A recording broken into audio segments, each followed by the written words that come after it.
Hello, my crafty friends. This is going to be the most embarrassing video I've ever made. um, and also the most honest. Um, but I have decided that I've been watching everybody talk about decluttering and getting rid of their stuff and cleaning up and straightening up and getting their craft rooms organized. And my craft room has been organized 3 different times. Once when I first put everything out here, when all I did was spinning and weaving, and it stayed pretty organized then because that's all I did, and all I had out here was um, my fibers and my weaving stuff and the things I needed to dye the fibers to spin and my weaving yarns and all that kind of stuff. And there was plenty of room for that. But then when my back got so bad that I couldn't, let me set this out here. Y'all need something to look at while I'm yammering. Okay, here's my iCads so far. There, you can look at that. Um, well, they're glaring, so maybe not. Anyway, when I got sick and I was, I wasn't, yeah, I was sick, but I was mostly, my back just couldn't take the spinning and weaving anymore. And I started looking for other things to do. And I had a friend introduce me to alcohol inks, and I was playing with that. And one day I was looking online for things to do with alcohol ink, and I found art journaling. And I've always loved books, and I've always loved crafting, and that just really, I found some things I could do, sitting in my recliner. And one of the things I could do was to take apart magazines and save images and things to use in collage, which I've always liked to see collage done, and I enjoy doing collage. It's one of my favorite paper craft things to do. So a lot of my art journaling ends up being collage of different kinds. I like all different kinds of collage. But anyway, I started going to thrift stores and gathering books and magazines and old books to use for junk journals. And so now I've got all this stuff that it doesn't fit in my room. Because remember, it was nice and organized and everything had a place when it was spinning and weaving. But now I've got all of that because I knew I wanted to get back into it. I didn't want to give up spinning and weaving. Plus, I've got all this paper stuff. And anyway, it's just piled and piled and piled. And I reorganized it and I reorganized it. And every time I would get it where everything had a place, but it was more and more stacks of this and piled on top of that. Um, and anyway, now there is no place for everything. There's just piles on piles on piles.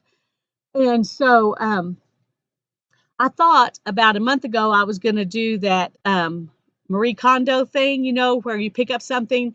If it sparks joy, you keep it. And if it doesn't, you throw it away, or you give it away, or you donate it, or you pass it off in Happy Mail to friends or whatever. Um, I have a real problem with that, though. That method is not going to work for me, and I can tell you why. Because if it's paper or fiber, it sparks joy. It just all sparks joy.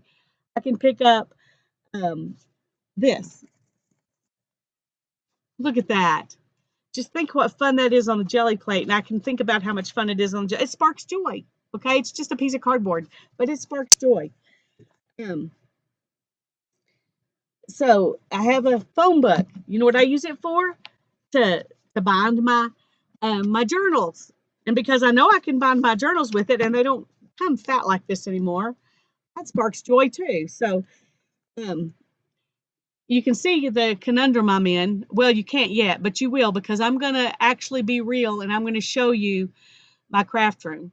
Before I do that, I have to tell you that I have several boxes of images that I have collected and cut out of magazines and old books and stored in my dining room in the house. So this isn't even everything I have. This is just everything that's out here. But when I started trying to take things away from here based on does it spark joy or not, there were very few things that didn't spark joy. If it's an old book, it sparks joy just by the the very nature of its being. Um, Whether it has silky pages or rough pages, or um, if it's fallen apart, it's been loved to death, or if it's in pristine condition, or old music paper, old encyclopedias, old dictionaries, all of it just sparks joy. I love it all.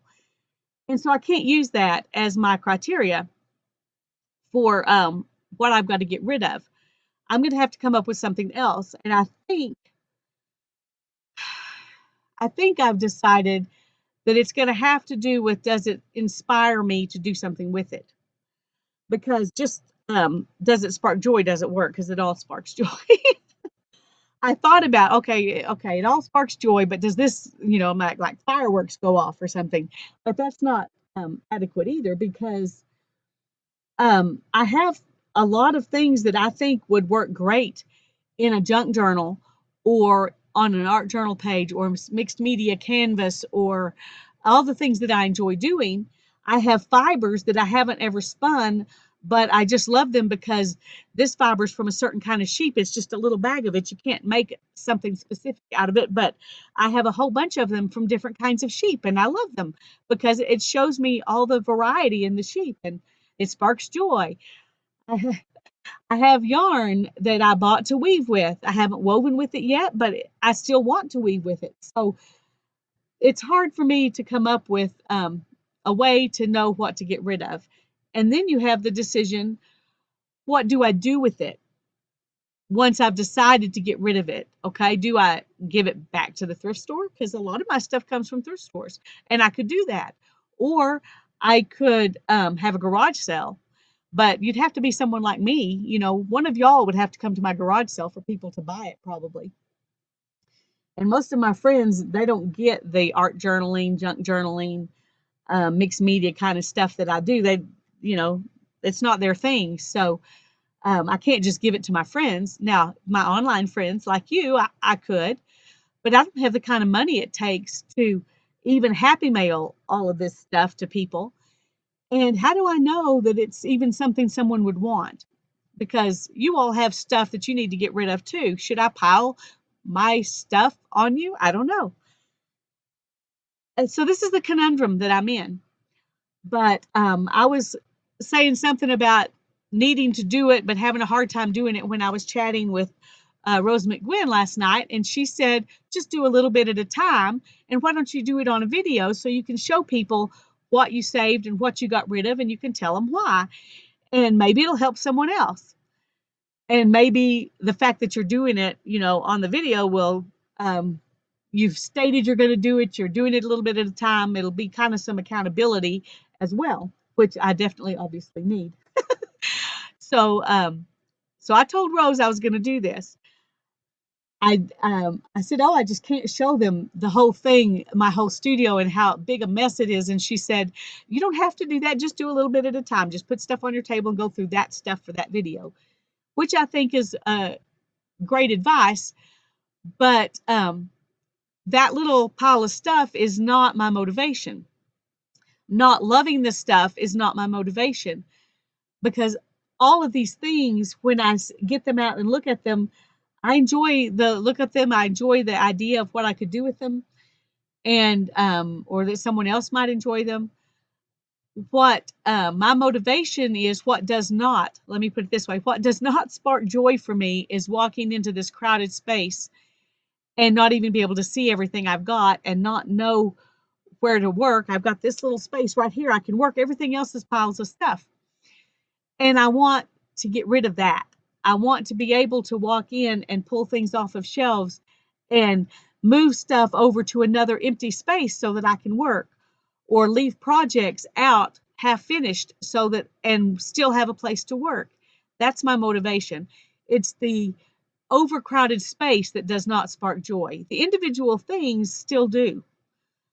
But, and I'm probably, as I'm going through them, will find some things that really don't, that'll be easy to get rid of. But most of it's probably not going to be easy for me to get rid of, because I know that me or someone else could enjoy it.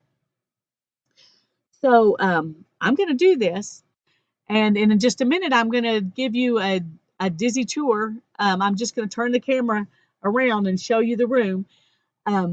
So it won't be a beautiful thing. You're just going to have to put up with whatever the camera can see from where it's sitting. Um, but I think I can pretty much show you everything the way it is. But as I'm going through these things, I'm just going to pile the things somewhere that I decide to get rid of, and then I'm going to have to decide what to do with them. So if you see me in one of these videos getting rid of something you want and you're willing to pay postage, I will give it to you. So, um, so let me know. Um, so if I can bless you with some things, I'll be glad to do that because you're my friends. But there may be some things I decide I would rather sell than give away, and if that's true, I'll say something about it on the video. But right now, um, I'd be happy to give it away so I know it goes to a good home, so I don't feel evil for getting rid of it. Okay, let me show you kind of what I've got going on here. This is my door. And this is the corner where you see those bins. That's a lot of my fiber. And there's my dog. I'm not giving him away. But this is that wall. And this, if we go on around here, oh, and this, that's where I hang my jelly prints. So I need to just put it up while I'm doing this. There's piles of stuff,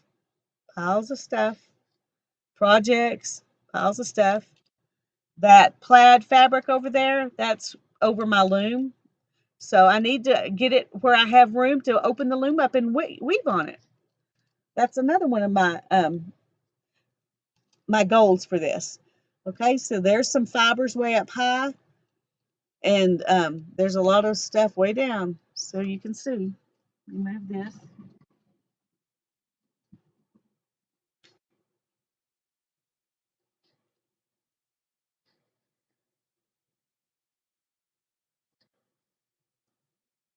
We get out from under it over to the other side here. Okay, so there's the back wall and that table, and there's stuff under the table, stuff, oops, on the floor.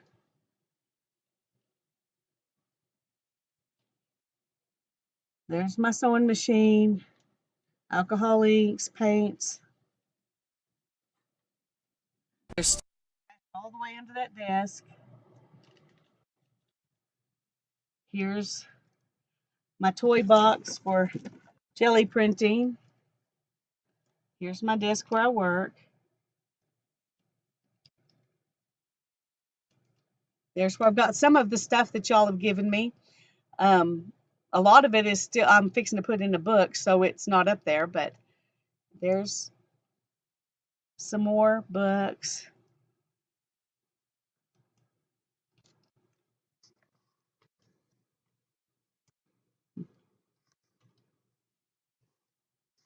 So you can see there's a lot of stuff.